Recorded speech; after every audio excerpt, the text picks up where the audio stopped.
Hello, everybody. These are the days when people all over the world are discussing the ongoings in the United States of America.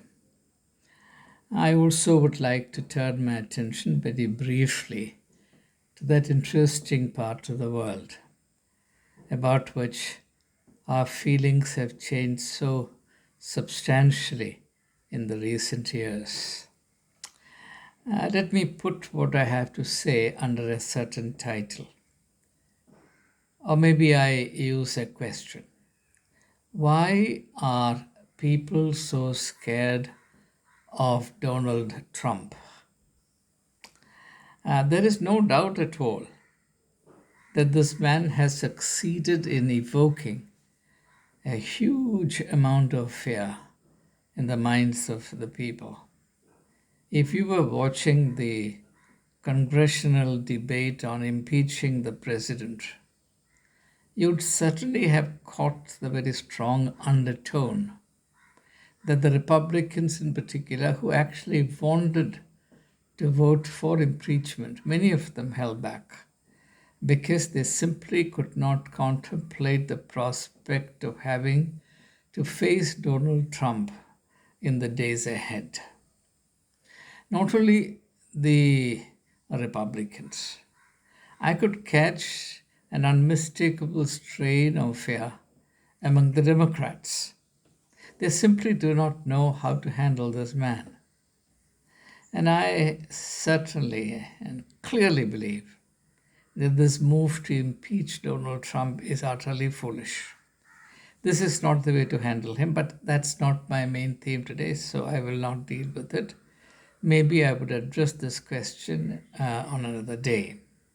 Today, let's stay focused on fearing Donald Trump.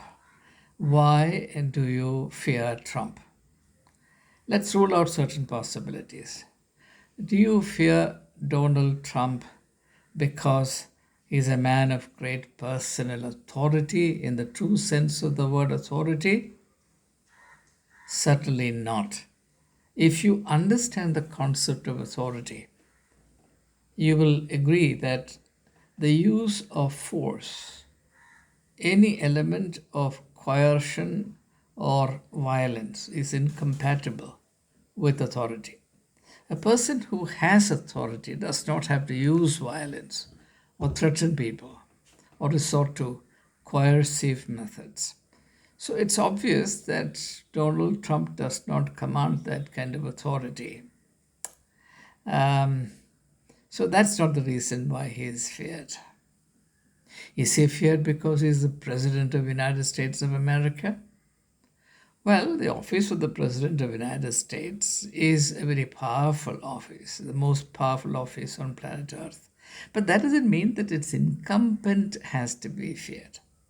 The office must carry respect, it must be revered, but the incumbent must not be feared because incumbents change. Today somebody is president, tomorrow somebody is not. In contrast, a class 4 employee has greater stability of employment. So it's not because he is the President of the United States of America that he is feared.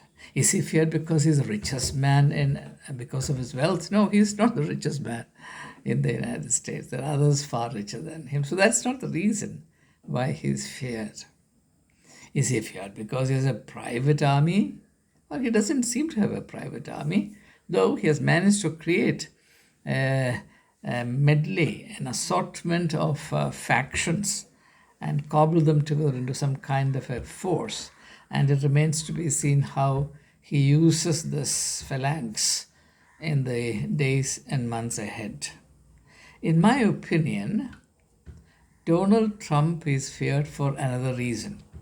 And I make a mention of this because it is not being mentioned by anyone, either in America or in this country or any other country that I can think of.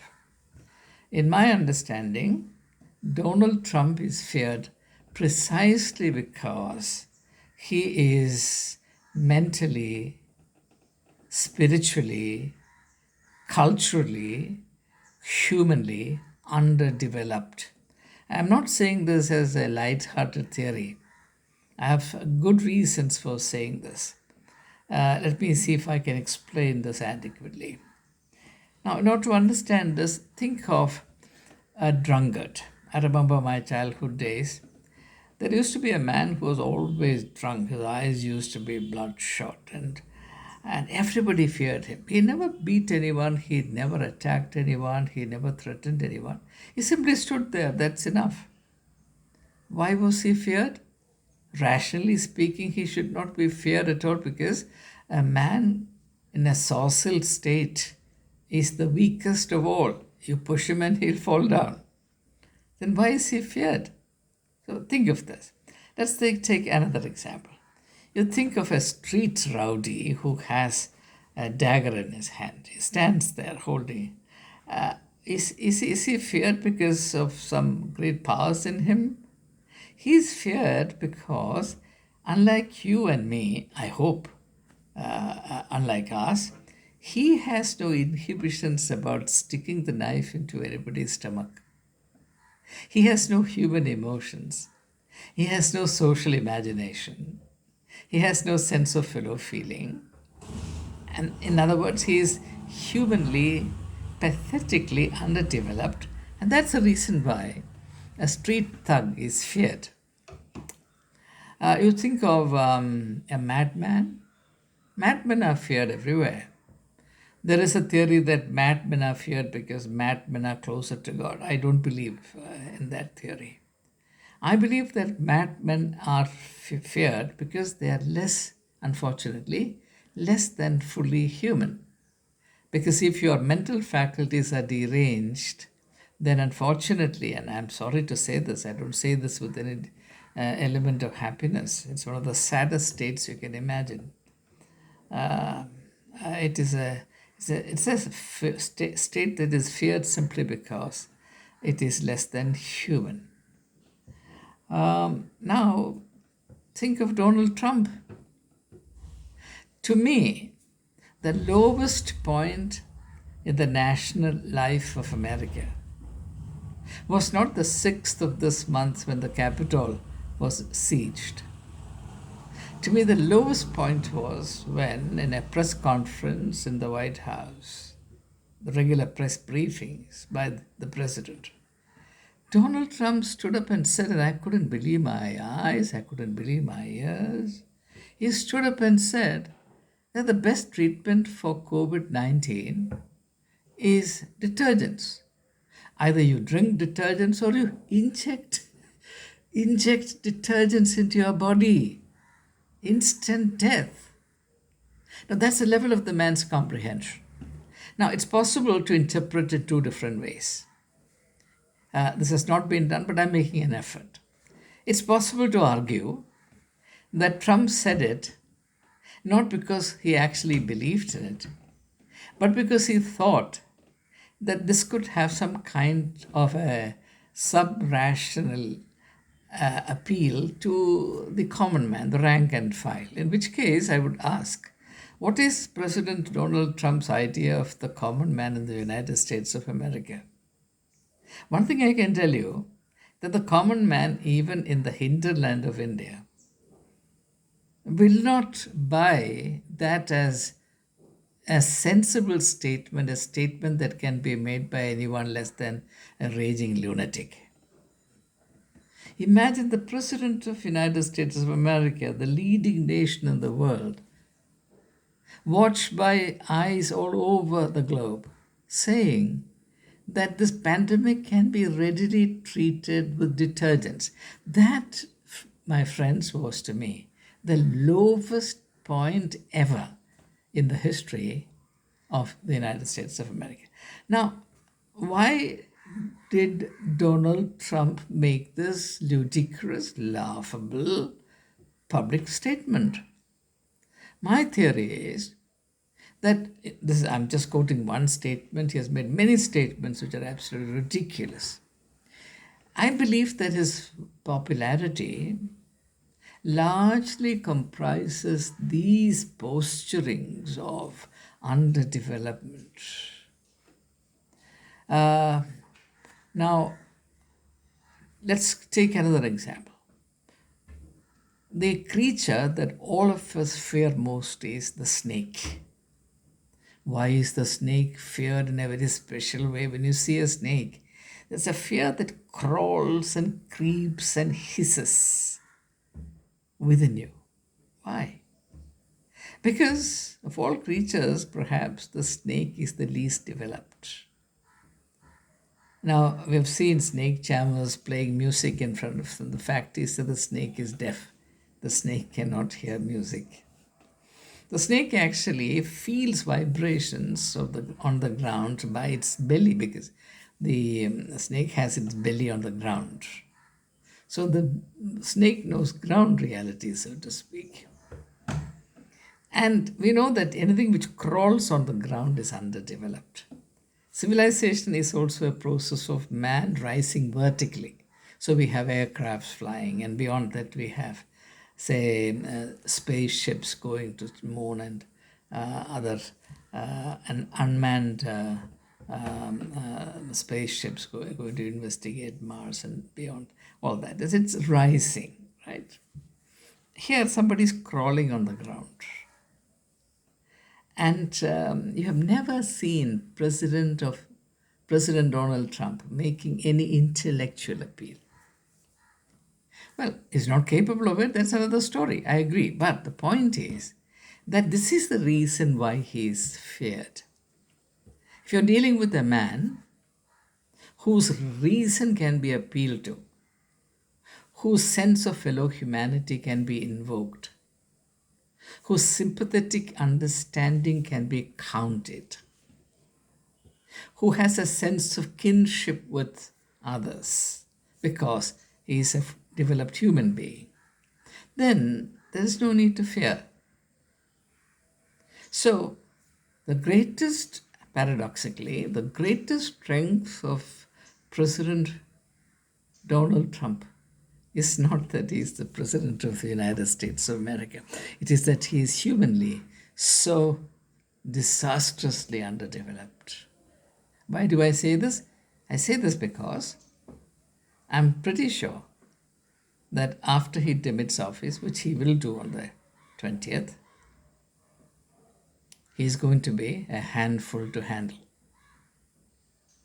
He's not going to lick his wounds and sit in a corner, because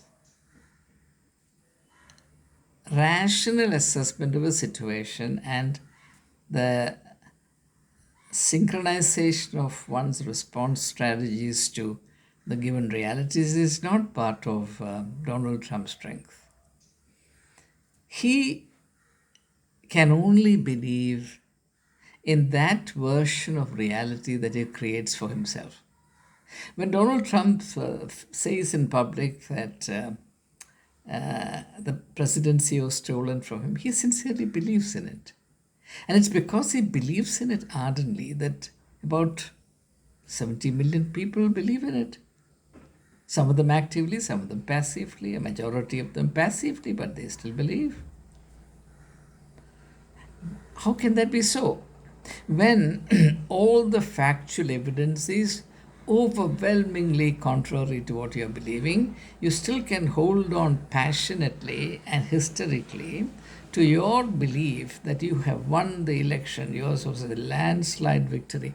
It's possible only because you are so underdeveloped, Mr. Trump, and that's your strength there. So I respect it. And therefore, I do expect a lot of troubles to brew in the days ahead. And all of us watch with great eagerness and anxiety how the United States as a nation negotiates this very turbulent phase in its history. Make no mistake, I'm not saying that Donald Trump will prevail. No, he will destroy himself. And you will remember these words when it happens. He will destroy himself. But before he destroys himself, there will be a lot of problems, there will be a lot of turmoil. He's capable of a lot of mischief. And that's a sad thing.